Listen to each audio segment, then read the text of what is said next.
आनंदे दत्तात्रे देवदेव श्री सर्वज्ञदासोपंत स्वामी महाराज की जय। सब संतन की जय। गो माता की जय। भारत माता की जय। सद्गुरु आनंद स्वामी महाराज की जय। जय जय रघुवीर समर्थ। विष्णूचे जैसे अवतार म्हणून येती साने थोर, तैसे प्रतापे समग्र सारिखेची हे। इथपर्यंत आपण बघितलं होतं. काय म्हणतोय तो दुर्योधन? म्हणतोय की विष्णूचे जसे काही सगळेच्या सगळे अवतार आहेत, सैन्यातला प्रत्येक योद्धा, प्रत्येक सैनिक शिपाई हा मला विष्णूच्या अवतारासारखा दिसतोय.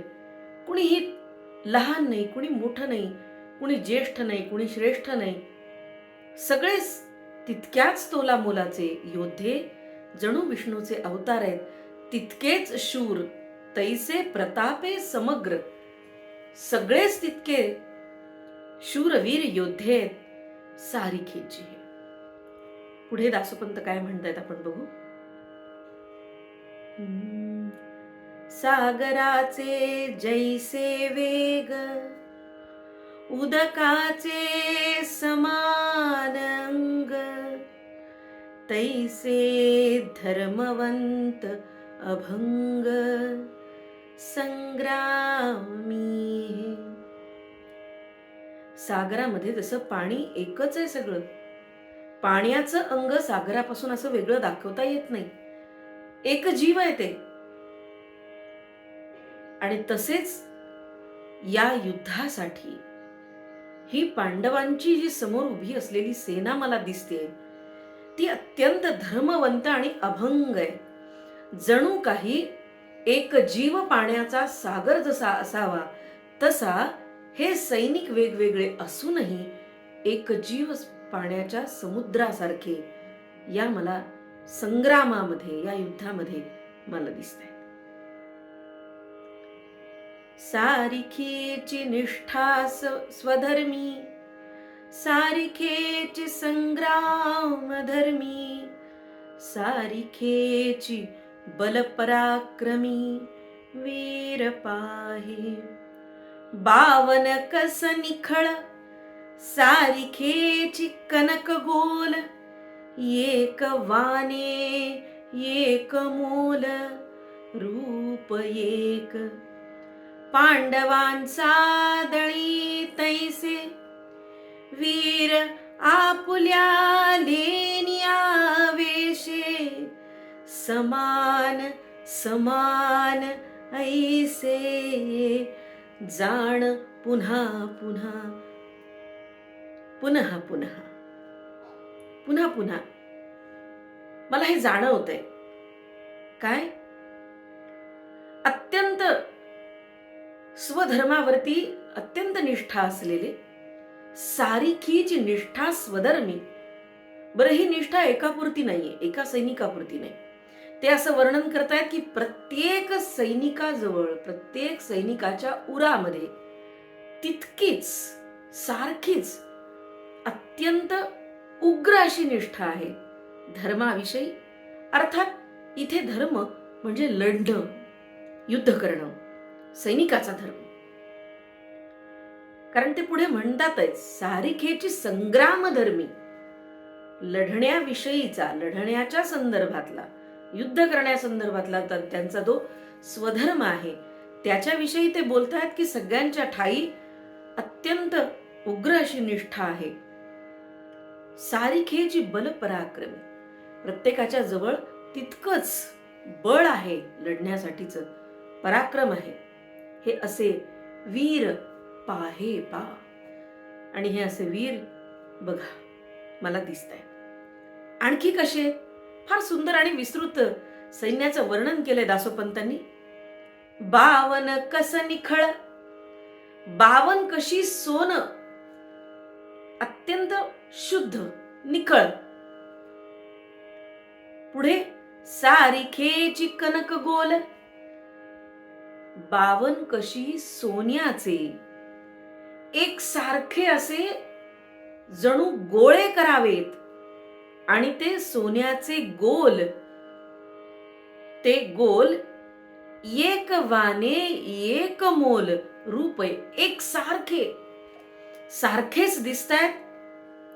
वाने म्हणजे गुणांसाठी शब्द वापरलाय, मोल म्हणजे त्यांची किंमत, म्हणजे तितक्याच तोला मोलाचे, तसेच सारखेच, तितकेच गुणवंत, तितकेच पराक्रमी, तितकेच मौल्यवान, तितकेच शूरवीर, असे सगळे जणू काही माझ्या डोळ्याला असं दिसतंय की सारख्या तोला मोलाचे, एका आकाराचे, एकसारखे दिसणारे, एकसारख्या गुणधर्माचे असे सोन्याचे जणू काही गोलक हे समोर उभे आहे.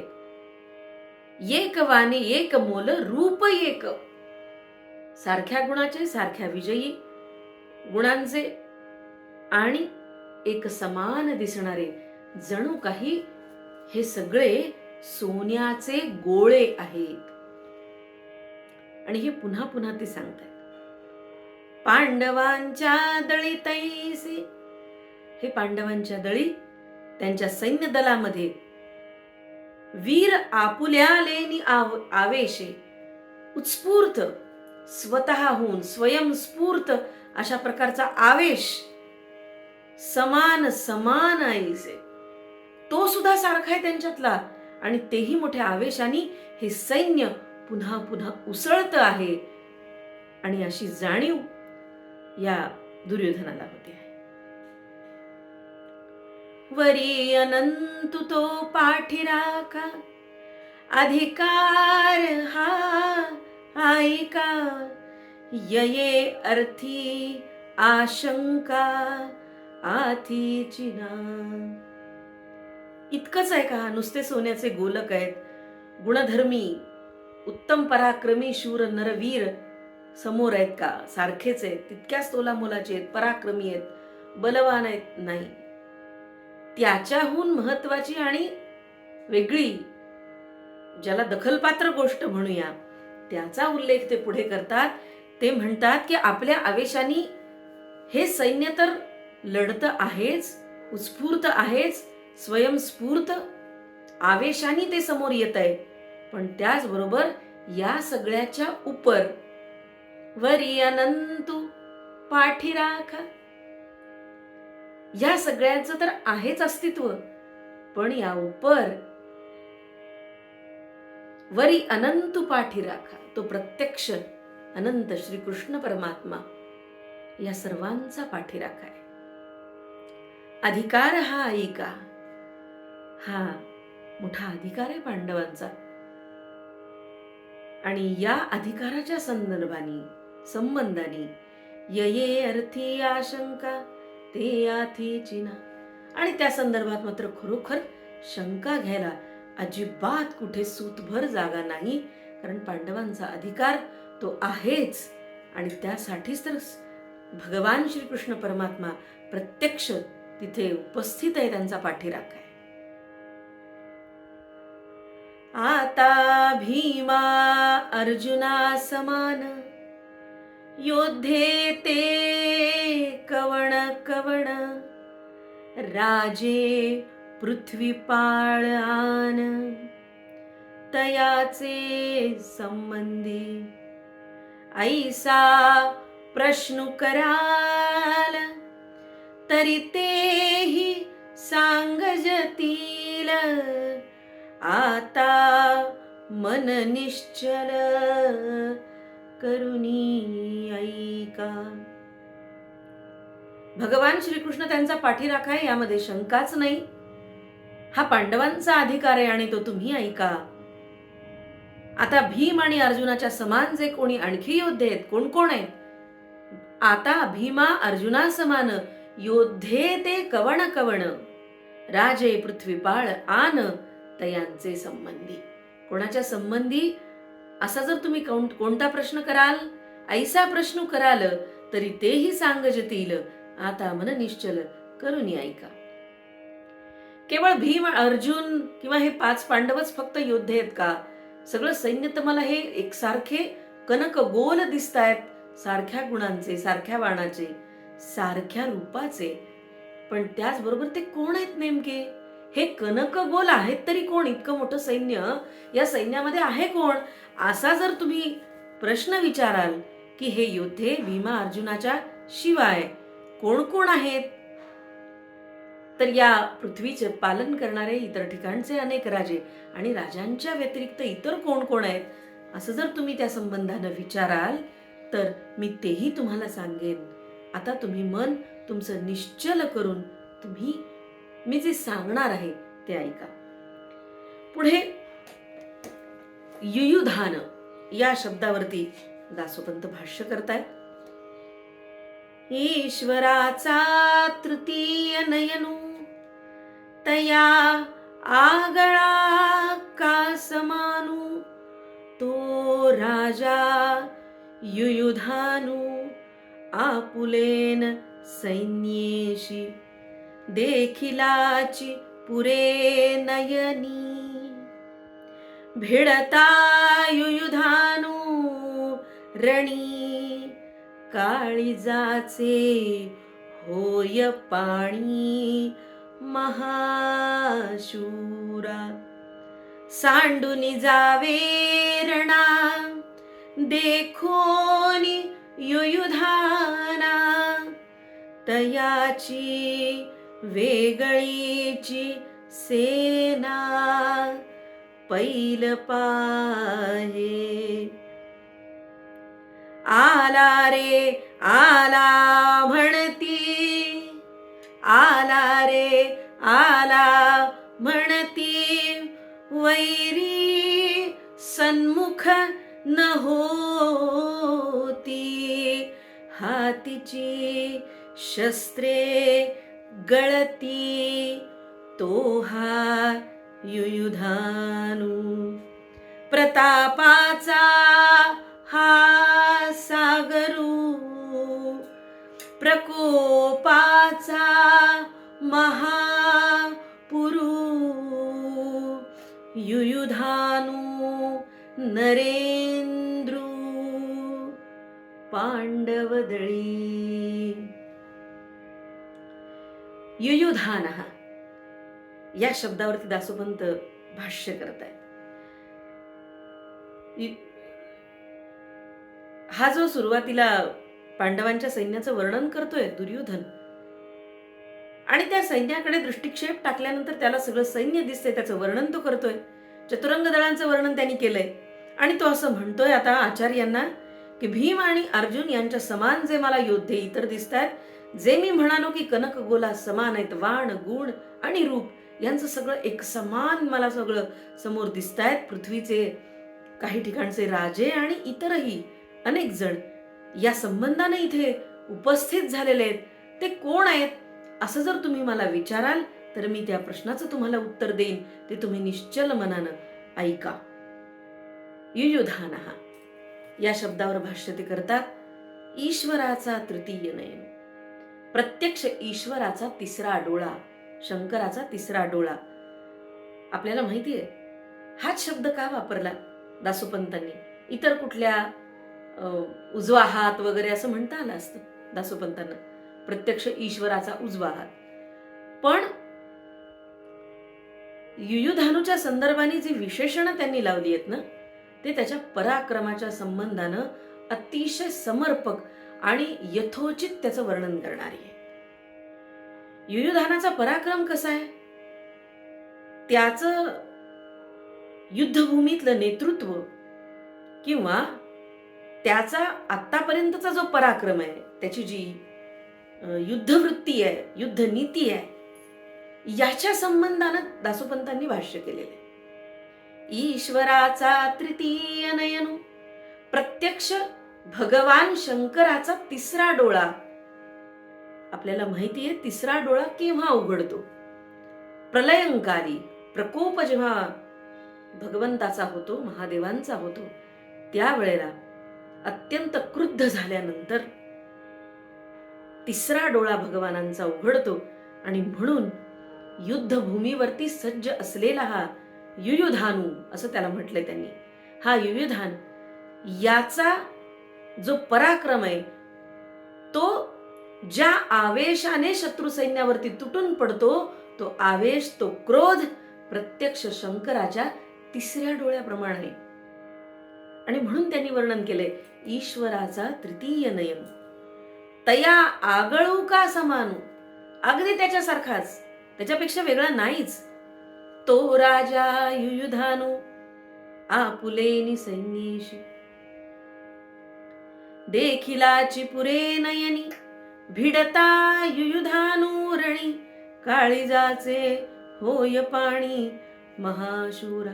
मोठमोठ्या पराक्रमी शूर वीरांच्या सुद्धा काळजाचं पाणी पाणी होईल केव्हा, जर या युयुधानाला या युद्धभूमीवरती, समरभूमीवरती बघता क्षणी मोठमोठे योद्धे सुद्धा हतबल होतील किंवा त्यांच्या काळजाचं पाणी होईल. सांडूनी जावे रणा देखूनी युयुधाना, युयुधानाला पाहिल्यानंतर हे मोठे मोठे महाबलाढ्य असे योद्धे सुद्धा रण सोडून पळून जातील. तयाची वेगळीची सेना पहिलं आहे. प्रत्यक्ष युयुधानू आपली सेना घेऊन तो पल्याड उभा आहे. आणि आला रे आला म्हणती, वैरी सन्मुख न होती, हातीची शस्त्रे गळती, तू हा युयुधानू. रणांगणामध्ये युद्ध करण्यासाठी आवेशाने युयुधानू आला रे आला असं म्हणता क्षणी, आला रे आला की वैरी त्याच्या समोर उभाच राहू शकत नाहीत, त्याच्या समोर येतच नाहीत. वैरी सन्मुख न होती, त्याला वैरी तोंडच देऊ शकत नाही. त्याच्या समक्ष प्रत्यक्ष समोर, सन्मुख प्रत्यक्ष एकमेकांच्या समोर ते येतच नाहीत, कारण त्यांच्या हातीची शस्त्र ही गळून पडतात. आणि असा तो हा युयुधानू, प्रतापाचा हा सागर. आणि असा तो हा युयुधानू, प्रत्यक्ष पराक्रमाचा सागर, प्रतापाचा सागर, प्रकोपाचा महापुरू. आणि हा प्रकोप हा शब्द इथे वापरलाय. आणि म्हणून पहिल्या विशेषणामध्ये ईश्वराचा तृतीय नयनू असं वापरलेलं आहे. नाही, विशेषण आपण एखाद्या व्यक्तीसाठी जेव्हा वापरतो ना, तेव्हा त्यांच्यामधली सुद्धा इतकी सुंदर संगती दासोपंत आम्हाला इथे दाखवतात. पहिल्यांदा ईश्वराचा तृतीय नयनू म्हटलं आणि त्याच्या पराक्रमाचं वर्णन जेव्हा ते थांबवत आहेत, तेव्हा शेवटच्या ओवीमध्ये ते म्हणतात, प्रतापाचा हा सागरू, प्रकोपाचा महापुरू. प्रलयंकालाचा जो प्रकोप आहे, महापूर येणार आहे, तशा प्रतीचा पराक्रम हा गाजवणारा युयुधानू, युयुधानू नरेंद्र पांडवदळी. आणि या पांडवांच्या सैन्य दळामध्ये असा हा राजा युयुधानू उपस्थित झालेला मला दिसतो आहे. आणखी योद्ध्यांचं वर्णन आहे. आणि खरोखर हे वर्णन ऐकण्यासाठी यासाठी आहे की त्या योद्ध्याचं वर्णन तर आहेच, पण त्या योद्ध्याचं व्यक्तिमत्व आणि त्याला दिलेली विशेषणं हे लालित्यपूर्ण आणि साहित्यिक दृष्टीनं अभ्यासण्याजोग आहे.